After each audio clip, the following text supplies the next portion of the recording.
Welcome to Talking with Tech. I'm your host, Rachel Mato, joined as always by Chris Bugay. Hey, Chris. How's it going, Rachel? Good. You were going to tell me a story right before we started this, and I was like, wait, we should record this. Yeah, totally. So I'm glad we hit the record button to tell this story. So it's just a small little silly story, but we are going on vacation. We are taking 2 weeks off from the podcast. There won't be any new content necessarily in the feed. We might still have some Patreon things that might go out, but the main feed will be dark for 2 weeks. This is your chance to go back and listen to other episodes, go back in the feed. But we are taking some time off, and to sort of, if someone wasn't listening right away, or they got to it late, or just to kind of get the message out, we worked on creating, actually, Lauren, your assistant, created an image for us that is going up in the social media feeds that is like a vacation-like image. You have to wait and see it because it's kind of funny. And so Lauren had reached out to me and said, Chris, do you have any pictures of you in this certain pose or in a certain location? I don't want to give it away. I want you to see the image. And so I sent her a Google photo album, where I had just gone through all my pictures and put them together in a photo album. And I sent her the link, and I was like, here, any of these work? And I was just going through my old pictures. I found something that I did that I forgot that I had done.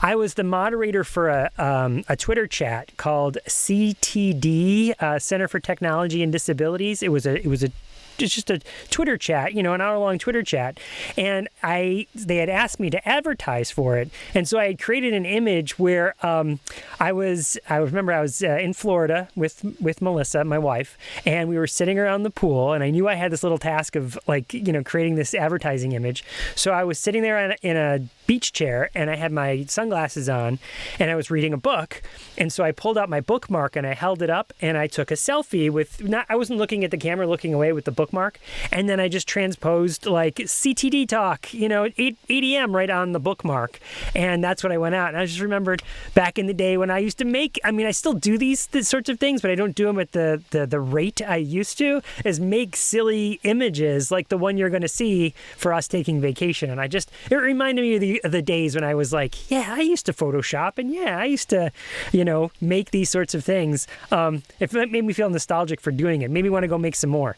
Yeah. So if you guys haven't joined our Facebook group, it's definitely going to go off in there. And then on Instagram, we're just the handle Talking with Tech. Our Instagram, Chris, is growing, actually. It's funny because when we first started, I feel like it was, and a majority of our audience is on Facebook, but Instagram, every time I go on there, we have lots of new followers, and we always post the audio clips from each week's episode. We kind of pick a sound bite and then put that on our social media to promote that week's podcast.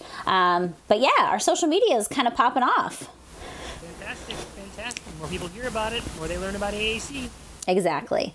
So, Chris, let's talk about this week's episode. I'm really excited for the interview that we did. Can you give the backstory on how this all came to be? Sure. So this interview is with Kevin Williams and Lateef McLeod, and they are two Black gentlemen who use AAC.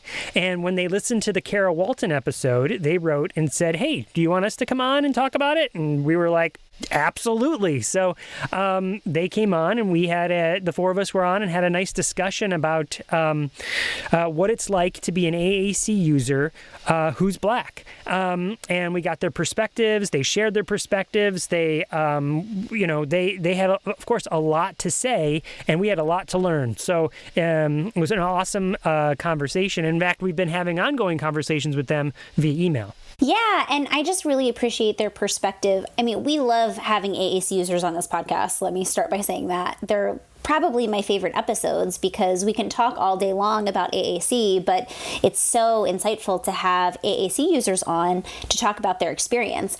And one of the highlights actually for me, Chris, during this interview was at one point Kevin had said something like,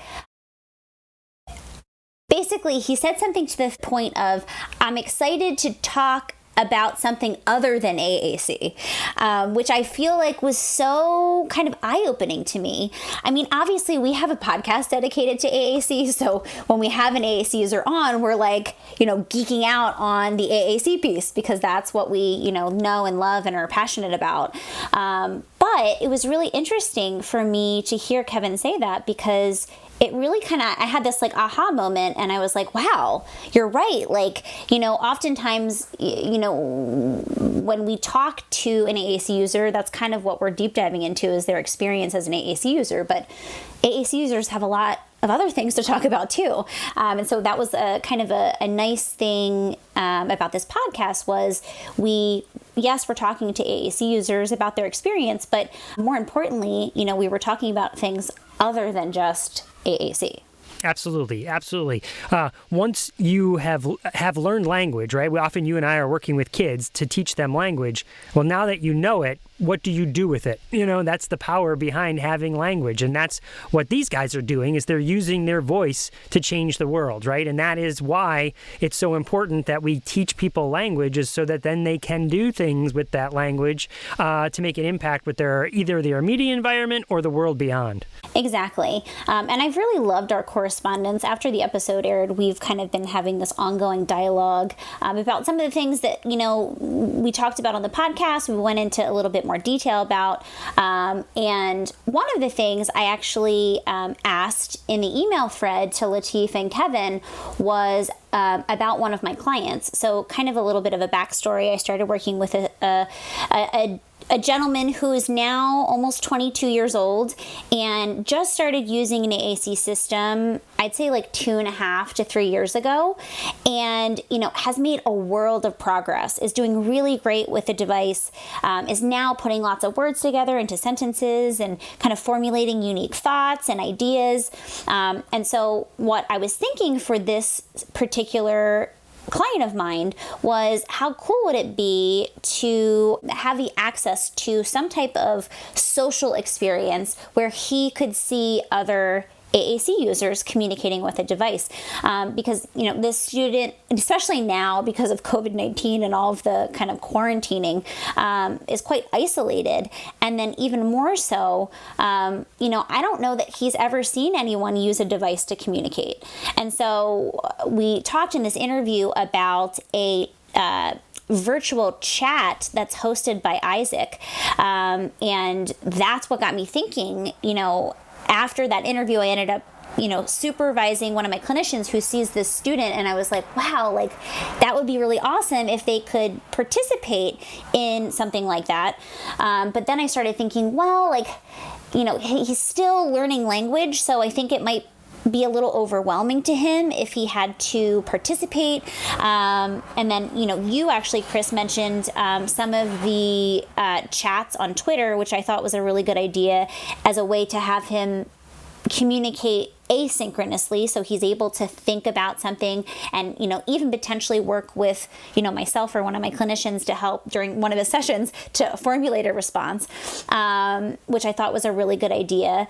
But, I think it's so important for AAC users who are adult AAC users to see other people using AAC, especially for this client that I'm thinking of. I just think it would make him feel so much more excited to communicate and socialize, and feel more like he belongs, because a lot of the social situations that he is in with school, he's not communicating with AAC users, he's communicating with, kids in his class who speak verbally. So anyway, it was a really interesting discussion, and both Kevin and Lateef had really good insight into this specific student of mine, and also some ideas.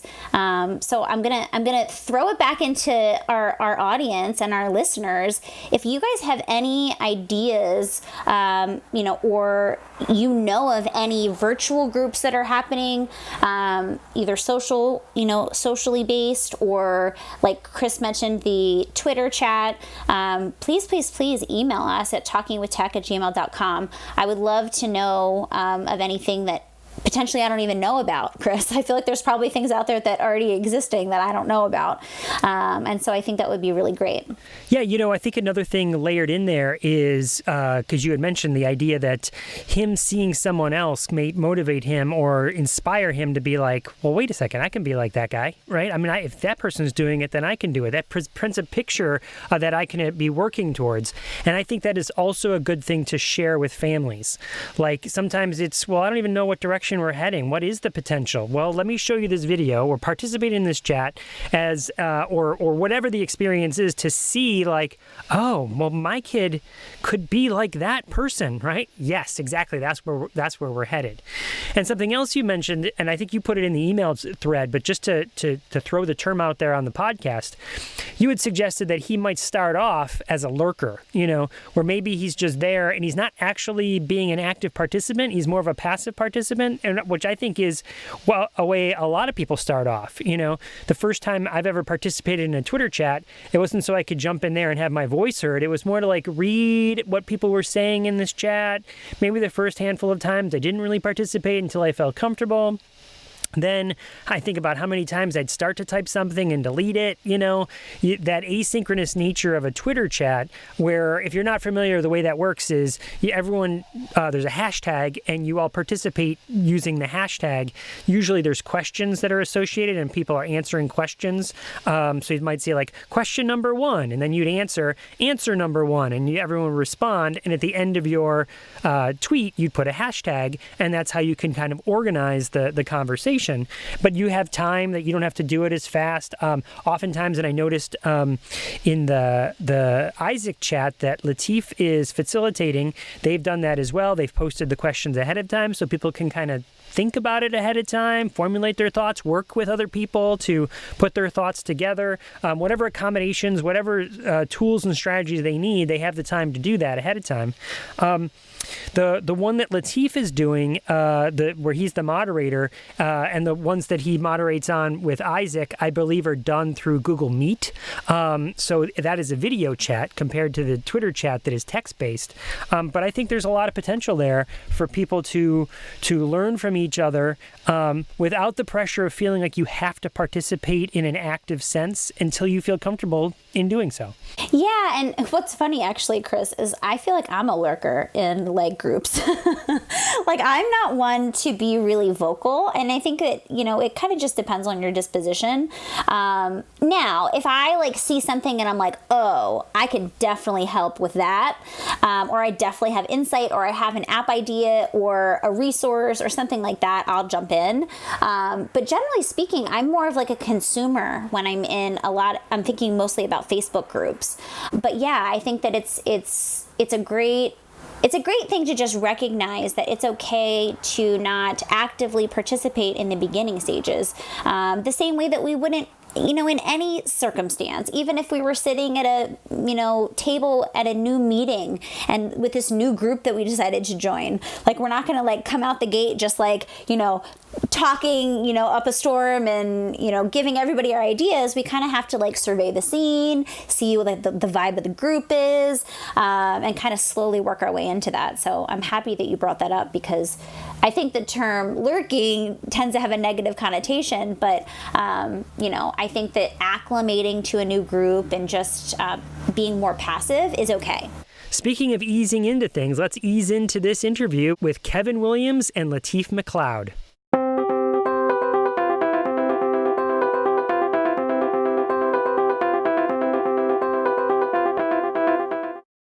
People all over the world need augmentative and alternative communication.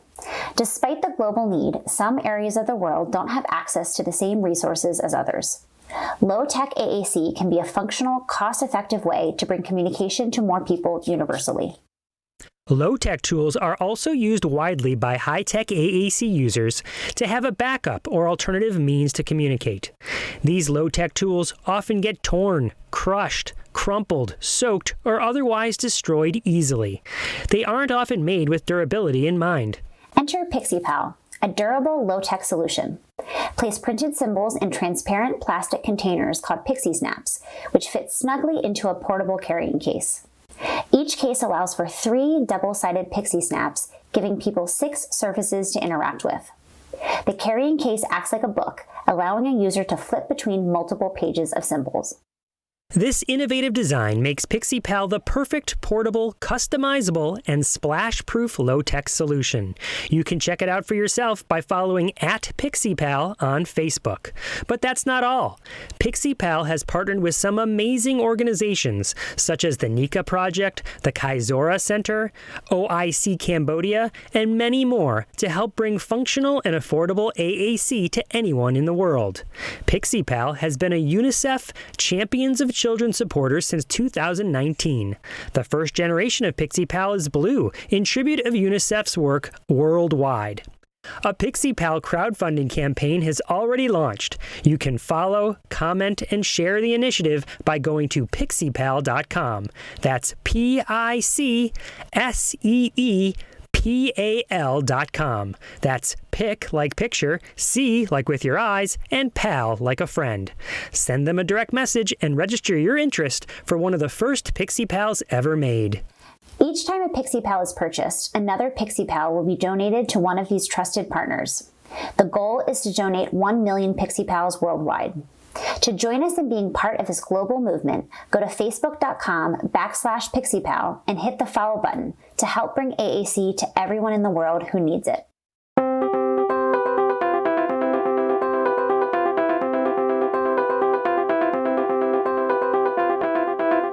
Welcome to Talking with Tech. I'm your host, Rachel Madel, joined as always by Chris Bouguet. Hey, Chris. How's it going, Rachel?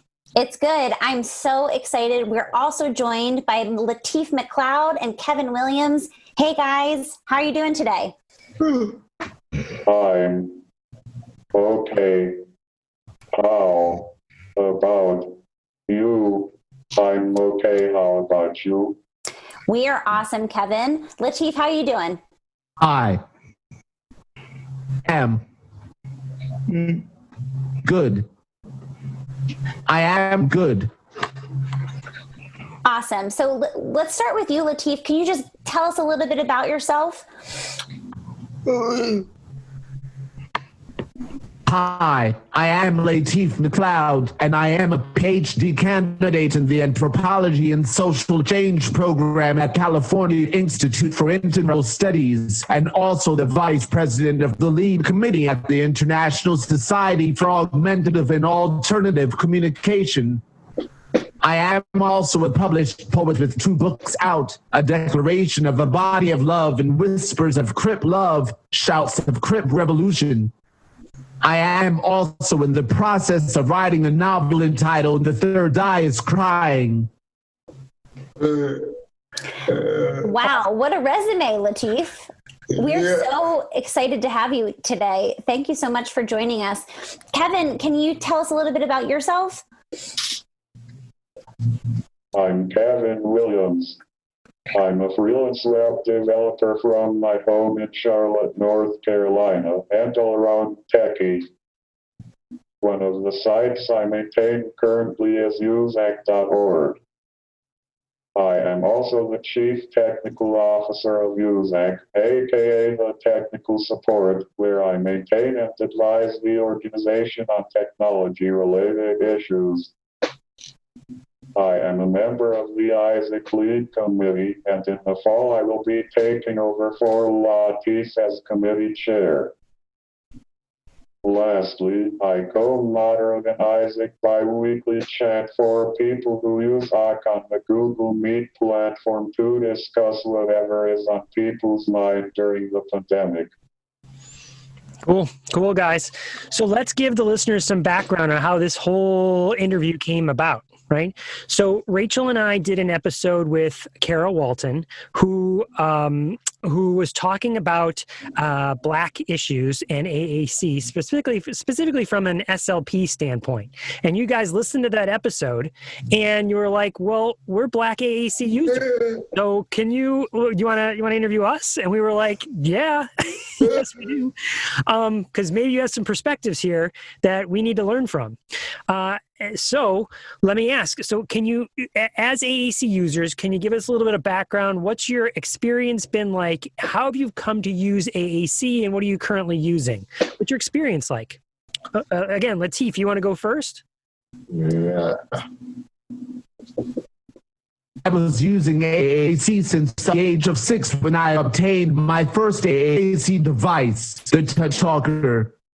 My current AAC system consists of using the Broloquo 2 Go and Broloquo for text apps in my iPad and my iPhone. I started using the Broloquo 2 Go app because I was a beta tester for the product, and I liked how the app worked and how it turned my devices into AAC devices. I switched to using mostly the Broloquo for text app because the folks at Assistiveware saw me at an ISSAC conference using Broloquo 2 Go and suggested that I use Broloquo for text because I communicate using text and word predictions and less with using icons. You're both active in communities with... Cool. All right. So that makes a lot of sense, is that you were at a conference, they saw you using their product and said, you know what, this might be a better match. And you tried it and you were like, yeah, this is good. Right? I have a question, Lateef. So you toggle back and forth between Proloquo and Proloquo for text?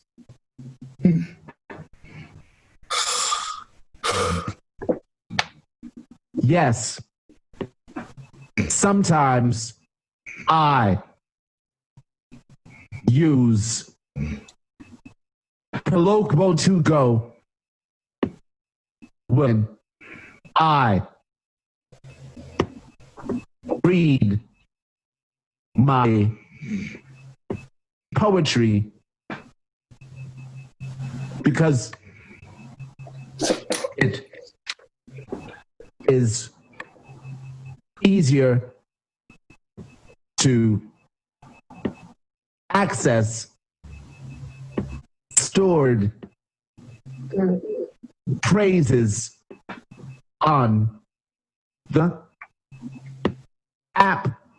Yes, sometimes I use Proloquo 2 Go when I read my poetry because it is easier to access stored phrases on the app.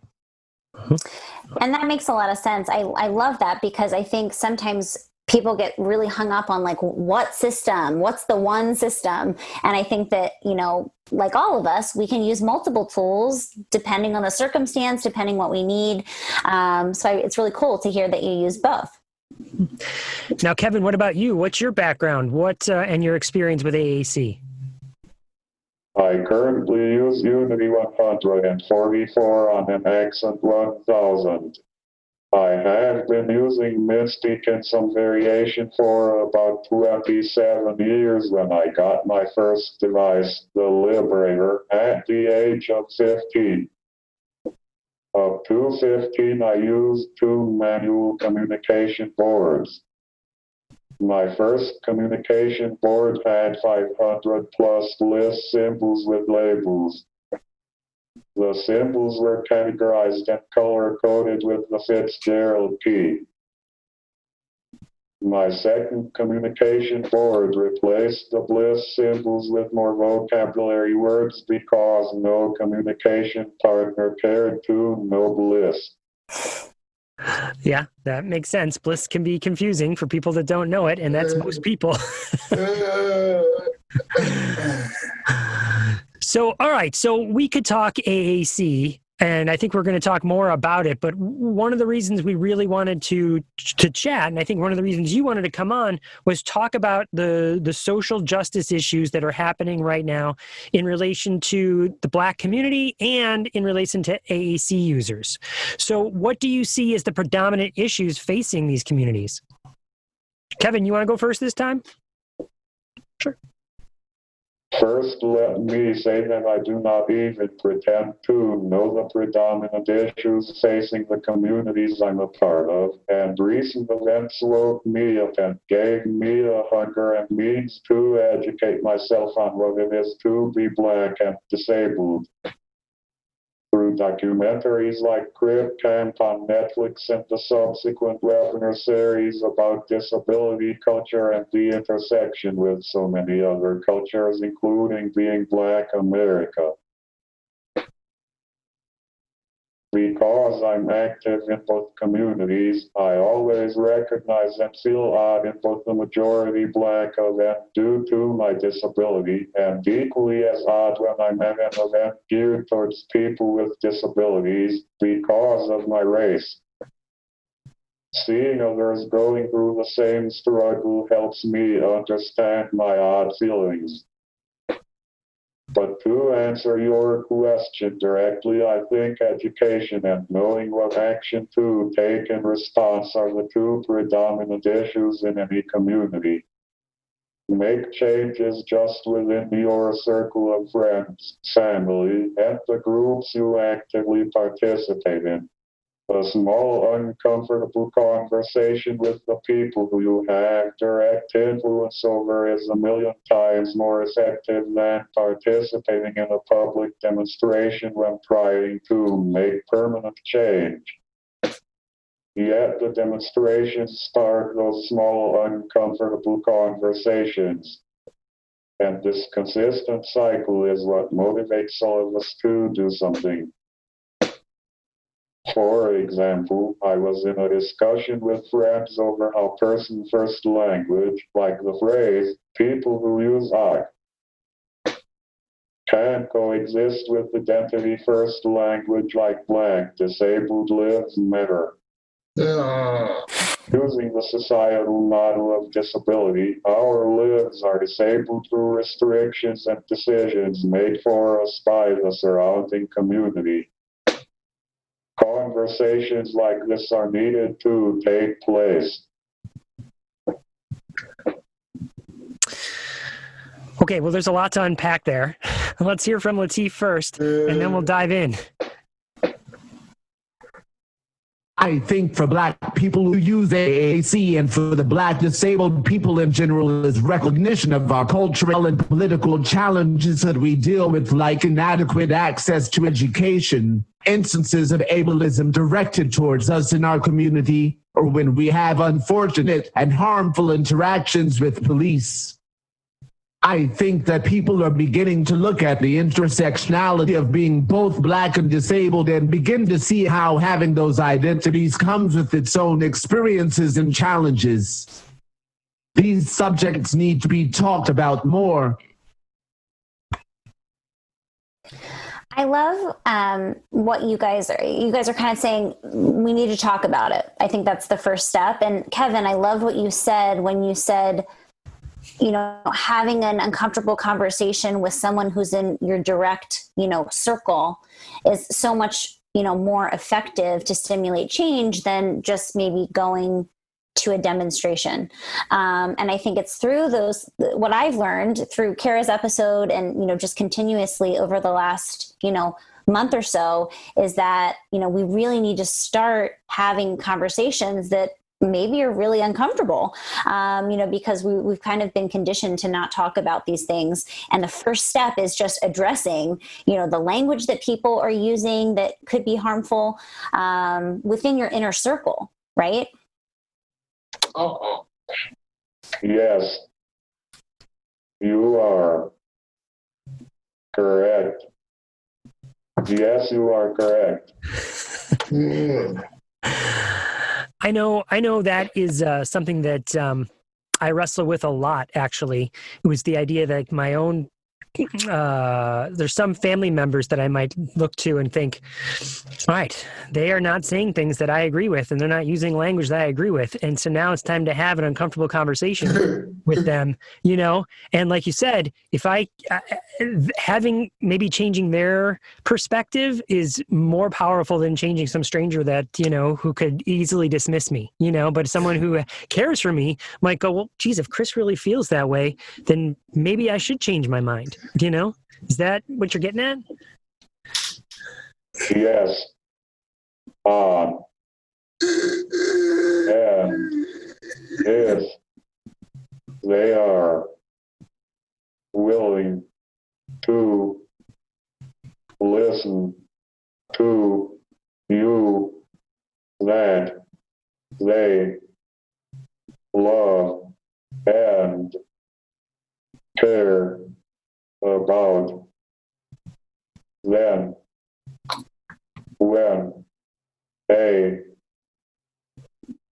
stranger tells them these things, they may be more apt to listen than just write them off. And if they are willing to listen to you, that they love and care about them when a stranger tells them these things, they may be more apt to listen than just write them off. That makes a lot of sense. Lateef, anything to add, or should we move on? Yes, that is definitely true that if you have these conversations with the people that are close to you, it will have more of an impact. Mm-hmm, mm-hmm. This is good to hear for me. Rachel, I won't speak for you, but I know for me, because we do this podcast, so I'm often thinking of influencing strangers as opposed to the circle of people that are immediately around me. You know what I mean? And maybe I should be. Maybe I should be shifting my perspective to thinking, rather than trying to influence the masses that might be listening to this, although that is one influence that maybe can happen, maybe a more greater impact, if I'm hearing what Kevin and Lateef are saying, is my own circle and family. And I'll just add to that too. I think that that's like the hard conversations, like addressing like your parents or your brother or, a close friend, because there's a lot of like, things that go into that. Right. But that's kind of where we should start. Right. And I think you make a really great point, Kevin. It's like we already have the trust, right? Like we know, like it should be a safe place to have an open conversation, and so I think that's really good advice. Reaching out to the people that you have in your life, and having those conversations. All right, I'm terrified to do it. I'll tell you both, but I'm going to do it. I'm going to talk to some of my family members about it. Yes, it is hard, and there will be some hurt feelings, but if you don't hurt, it's not going to change anything. Yeah. How many times have we said that, Rachel, right? You don't grow in the comfort zone, right? You grow outside that comfort zone, so you got to move out there.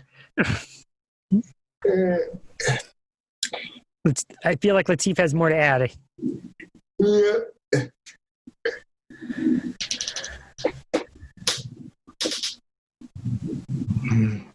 But I think if we have more of these conversations, we will end up better for it and have a more stronger community that can deal with cultural and other differences better. We've said that before, Lateef, the idea that we were raised where there are certain things you don't talk about. And if you don't talk about them, then you don't know how to talk about them. And then it ends up feeling uncomfortable. But if you talk about them more, then it becomes more comfortable. It becomes the first person who ever goes to a restaurant feels weird not knowing how to interact with a waiter. When you go to a restaurant more and more and more, and you suddenly get, this is how you interact, and this is how you do it. And this is the script that I use, and I understand how to have this conversation. And the same thing happens if you have these conversations more frequently. You become more accustomed to them, and you can have more strategies to deal with them. Is that what you're saying? Yeah. Kevin's nodding. Yeah. I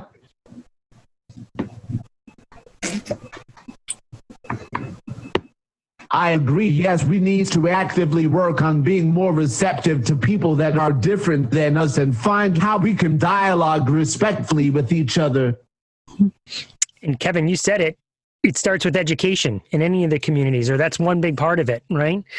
Hey, something else that you brought up that I think makes, at least it resonates with me, is the idea, Kevin, you said that it was kind of a wake-up call kind of recently, what the recent events. I know in my own sphere, like I work with very successful people who are Black, and the people that I interact with in my sphere, I guess I didn't realize the rest of the world, outside of the world, how things were. And this was a wake-up call for me as well, if that makes sense. So I'm feeling that with you. So let's talk about that, because I feel like that is one of the big catalysts for this more recent resurgence of social change is the relationship between the Black community and law enforcement. Would you agree? Am I on the right track there? You're both nodding. Yes, I would agree. Yes, I would agree. So let's talk about that. As people with disabilities, what has your experience been with law enforcement? Do you have any stories to share or thoughts to share about the situation, insights that you might have? And then on top of that, what kind of future steps would you take to maybe improve it, assuming that things were not great, Kevin, do you want to go first? I think there is a communication breakdown between police and those who the officer doesn't identify with.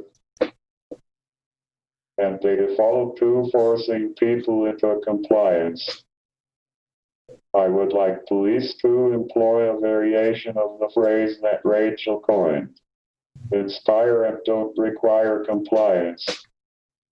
If police officers in a position of authority would employ that phrase, life would be great. I don't really want to explain it. When I am talking to the person who created it, I don't really want to explain it. When I am talking to the person who created it, and she can explain it much better than I could. But what I want to point out is that if you haven't already seen the Rashard Brooks video in Atlanta, even if you have seen it, I would encourage you to watch that video with the phrase, inspire, don't require compliance in your mind, and reflect if you see something different. I picked Rashard Brooks because we can see the whole conversation play out.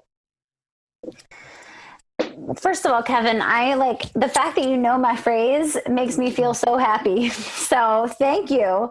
And I think what you're saying is, we're jumping ahead too soon. The same way that when we're working with students and we're grabbing their hand and trying to get them to communicate with us, we need to just, take a step back. And in regards to law enforcement, is that what you're saying?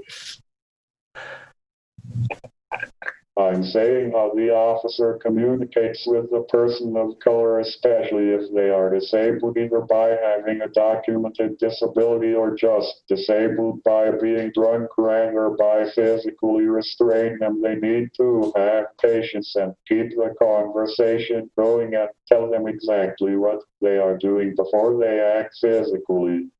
Mm-hmm. Mm-hmm. Well, that's something my wife does. My wife is a teacher in the school, and what we're taught to do is before you touch anybody for any reason, you ask permission, or you might say, "Pardon my touch," and you go in slowly, like to put your hand on someone's shoulder or something like that to guide them. But you are communicating what you're going to do first, so people are aware of it. And I think that's what I'm hearing you say, right, Kevin? Mm-hmm. Lateef, what kind of experiences have you had?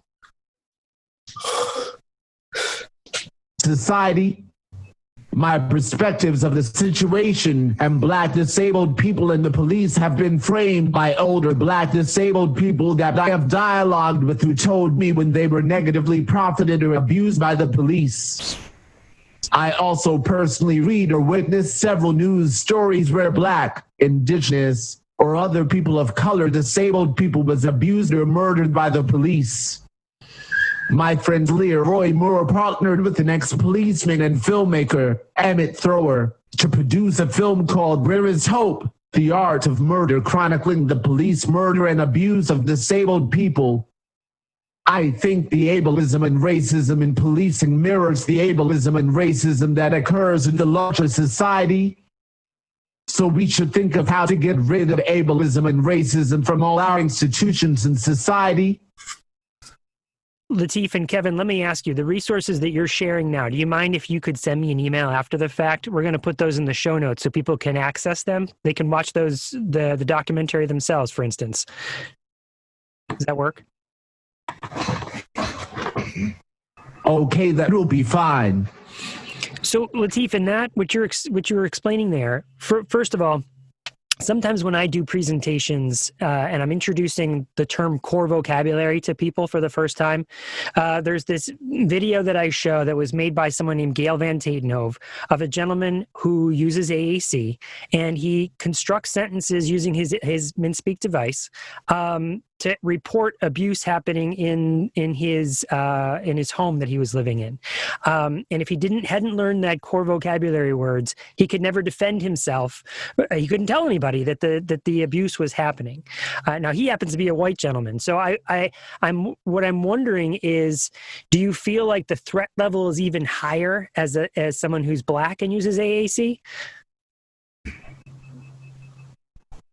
Yes, I think it is because of the unfortunate differences in resources historically that disenfranchised Black communities. I think for Black people who use AAC have less of a chance for their voices to be heard.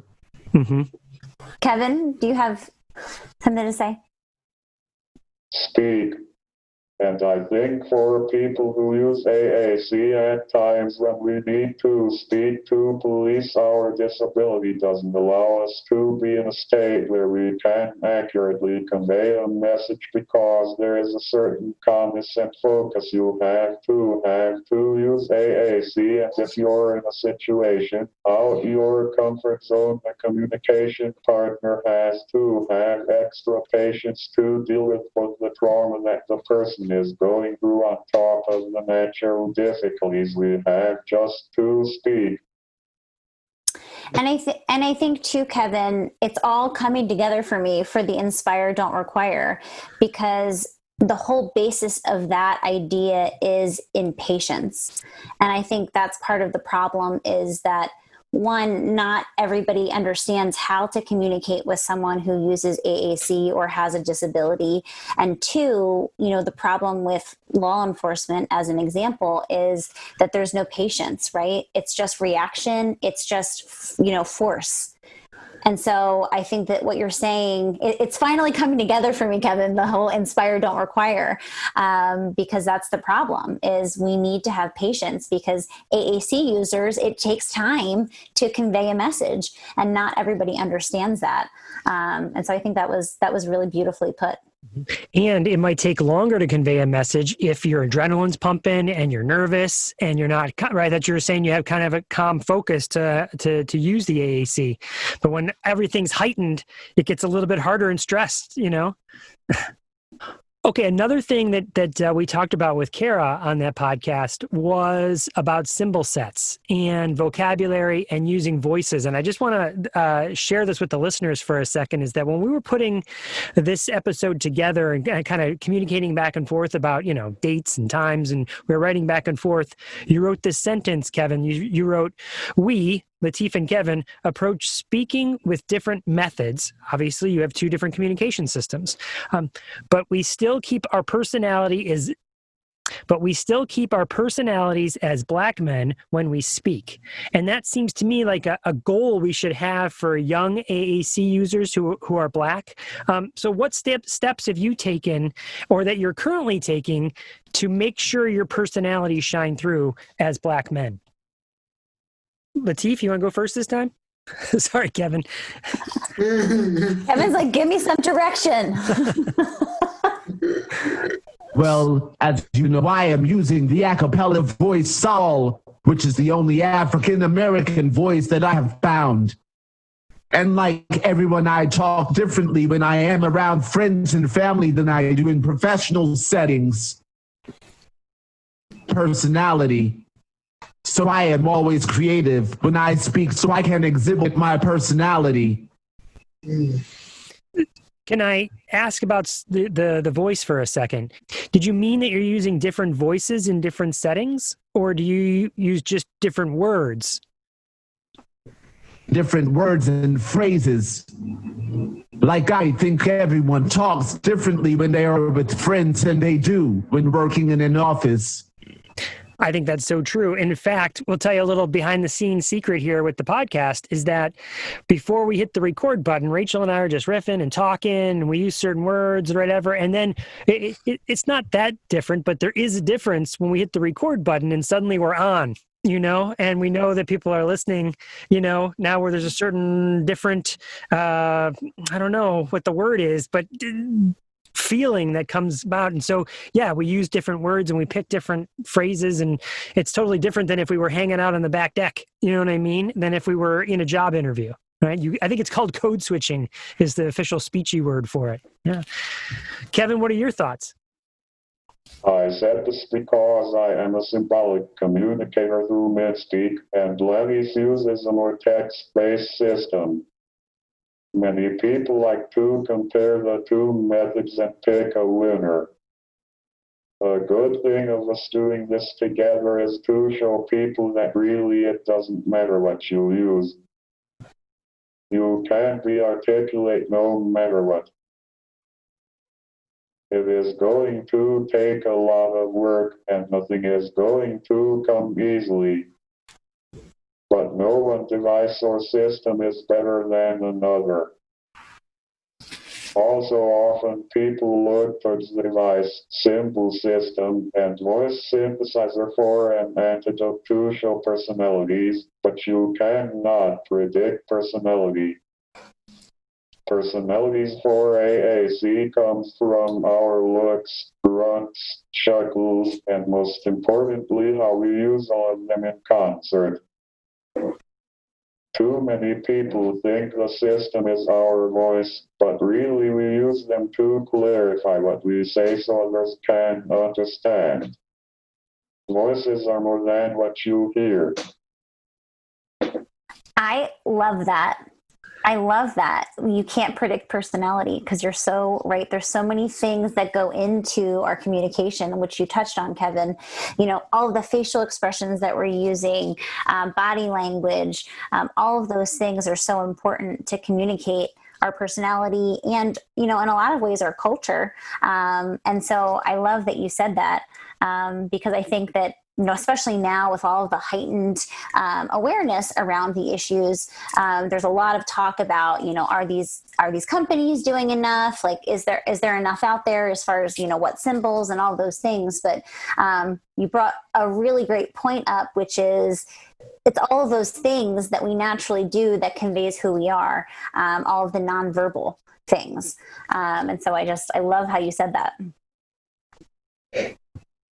There are many ways that a person can communicate with someone else, and the key is to find the right way to communicate given a certain setting. Mm-hmm. Mm-hmm.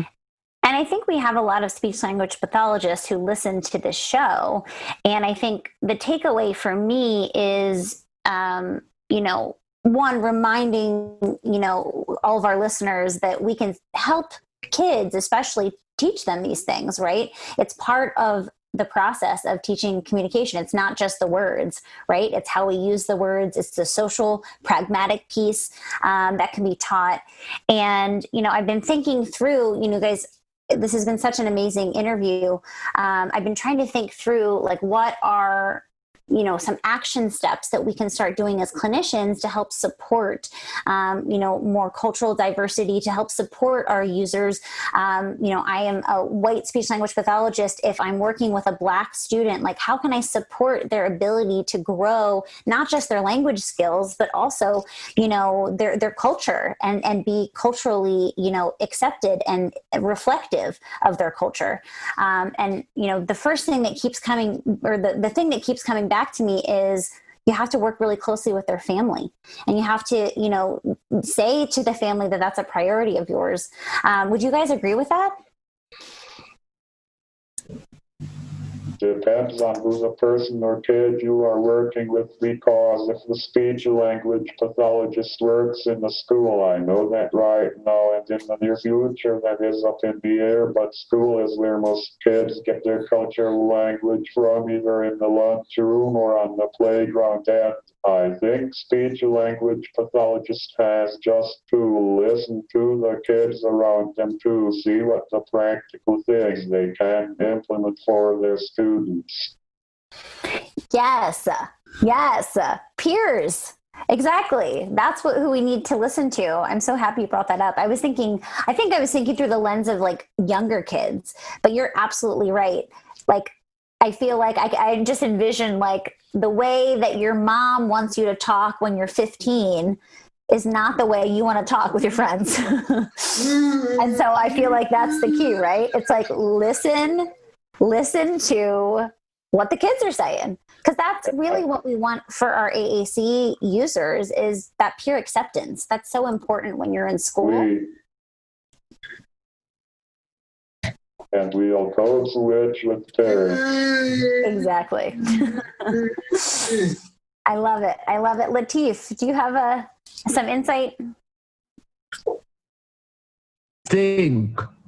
Yes, definitely. Kids come up with their own lingo all the time. And I think young AAC teenagers will want to emulate that lingo and be like their friends. Exactly. That's what we're all trying to do, is just, fit in and be with our friends, especially when we're younger. But yeah, I love that. So one of the things I'm hearing is listen, right? Which we should all be doing, as speech language pathologists, listen to how the kids are communicating and try to help, encourage our students to do the same. Is there anything else that we as SLPs can do in this arena? And what I hate is when speech language pathologists say, I want to program this word because I know how I would respond. But for a person who uses AAC, they may not have to respond with the actual word. Yeah, you've already predicted this is what I think you're going to say, so they're going to program it in, so that's the only option you'd have to say. But they don't know what's in your brain. You're going to come up with whatever you want to come up with. Yes. We didn't have to say it loud, and pretty soon all we would have to do is make the first syllable until people would know what we were saying, and pretty soon the whole school started using that phrase like a scent. I didn't even have to use my device.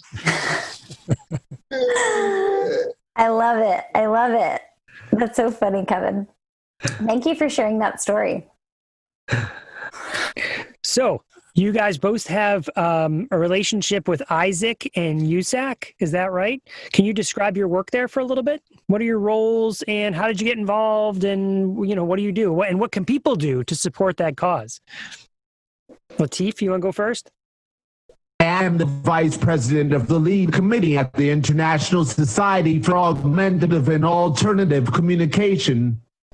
I have a seat on the ISSAC executive board, and I also chair the ISSAC lead committee. In the lead committee, we are organizing a Pathways to Leadership lecture series where people who AAC will share their story of success and leadership strategies that work for them along the way. We also do an AAC chat every other week where Kevin and I take turns moderating an hour-long international discussion for ISSAC members who use AAC from around the world. If you are a member of ISSAC, you will get the notifications for our AAC chats, and please feel free to join. Lateef, where can people go? Can you send us a link so we can put that in the show notes? We would love to put that in the show notes because I think that could be a really great resource for people. Like I said before, I'm just the technical support for USSAC, and I think I got an email from you, Rachel, about the link to one of your articles you did for our blog. Speak Up, that people can submit to if you're a member of ISSAC and USSAC. Yes, Kevin. It's so weird that you said that, because as soon as you were like, I do tech support for USSAC, I was like, Kevin Williams? I got an email from a Kevin Williams. Is this the Kevin Williams who I was corresponding with? Well, first of all, let me just tell you, you were so wonderful fixing that issue that I had. It's just such a funny small world. I like it that as soon as you said that, and then you of course mentioned that, in your response. But yes, USSAC is wonderful. The Speak Up blog is awesome. It's definitely a really amazing resource. And I was so honored when I was asked to write an article. And it's just one of the many reasons to become a USSAC or ISSAC member. So, guys, before we wrap up here and you give us your contact information, can I try and summarize some of the main points and you want to give kind of a final thought? I think that would be a good way to kind of wrap this up. So I think one of the main points were have the uncomfortable conversations and start with people in your circle. Don't let people get away with saying things that are inappropriate. Start with those conversations. Second thing that I heard that is going to stick with me is the analogy of using inspire, don't require to educate law enforcement.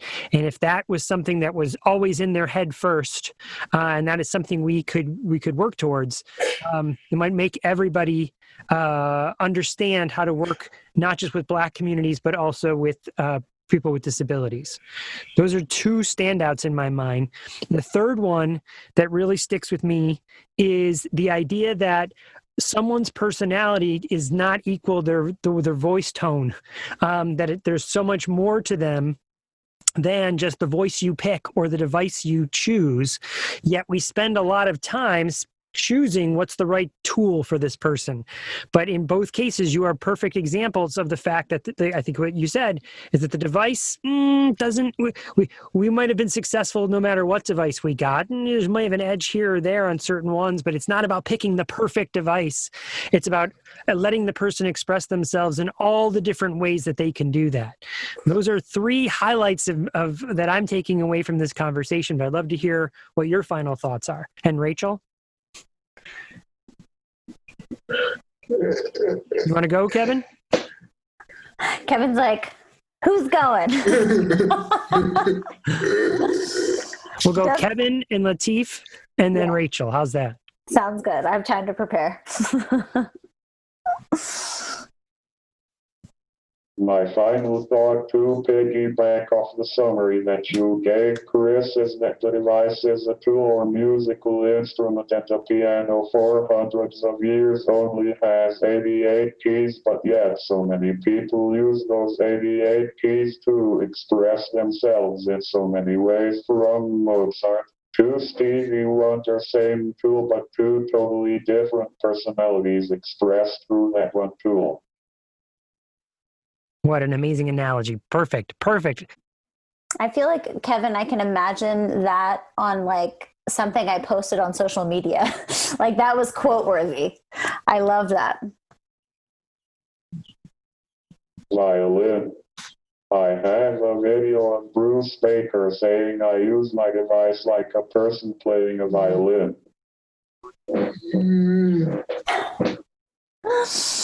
Oh, I love that. I love that, Kevin. You are really fast, and what a wonderful sentiment. Go ahead, Lateef. Yes, that is definitely all true. What you said, Chris, and I think we have the opportunity to see and interact with people and find out who they really are instead of operating off assumptions of what you think they are. People can surprise you. Yes, people, I think that's part of the problem, right? Is we just come into situations with our own preconceived notions of who someone is, based on what they look like or what they do. And so I think that ultimately going into situations open and communicating with one another, and trying to at least recognize the biases that we bring into, the conversations that we have and the interactions that we have with people. And maybe that's how we fight racism and ableism. Sounds like it's two fronts. Thank you guys so much. Where can people find you? If they want to connect with you, what's a good way to do that? basically. People can email me at lmcleod03@gmail.com or message me in Twitter at @CutToSmooth or Instagram at TeefStyle. Please check out my podcast that I am doing with friends called Black Disabled Men Talk. You can listen to it on most podcast platforms or on our website, www.blackdisabledmentalk.com. Oh, yes. Amazing. Wait, Lateef, how many episodes do you have so far? 7. Oh, man. All right. Yeah. I had no idea. That's awesome. I'm definitely going to check that out. They are all good. I can attest to that. I bet. Hey, Kevin, before you share yours, Lateef, one other thing, you had mentioned you've written a couple books. Can you tell us what those books are again? Crip Revolution. My books are entitled A Declaration of a Body of Love and Whispers of Crip Love and Shouts of Crip Revolution. Awesome. And can you get those like on Amazon? Yep. All right, cool. And Kevin, how do we contact you, or how do people reach out to you? On pretty much everything, I'm LL Slim. LL Slim, got it. I'm going to follow you guys on social media. Yeah. Well, I'm going to follow you on Twitter. Rachel's more the Instagram person. Yes, on Twitter, and I have some things on YouTube, like water skiing videos, which I like to do a lot. Awesome. Send us those links. We will put them in the show notes so everyone can go access them and watch them. And guys, thank you so much for taking the time here to share these important messages. I feel like these are the conversations that need to happen for the needle to move forward. And so thank you for taking your time to do this. Yes, thank you for having us. What an amazing episode. I cannot wait to share this. Again, thank you guys so much for coming on and sharing your experiences. For Talking with Tech, I'm Rachel Madel, joined by Chris Bugay, Lateef McLeod, and Kevin Williams. Thank you guys so much for listening, and we'll talk to you guys next week.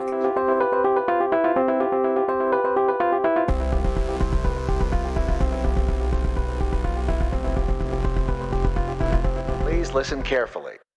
Hi, I'm Matt Hott, one of the hosts of Speech Science, a weekly podcast bringing you all the information that you can handle related to speech sciences and disabilities. Michelle Wintering, Michael McLeod, and I interview leaders and difference makers in the field. Every Tuesday, we drop a new episode. You can find us on iTunes, Android, and on our website, www.speechscience.org/Speech Science Podcast. Join us as we try to find the answers to the question, what is communication? You're listening to the Exceptional Podcast Network.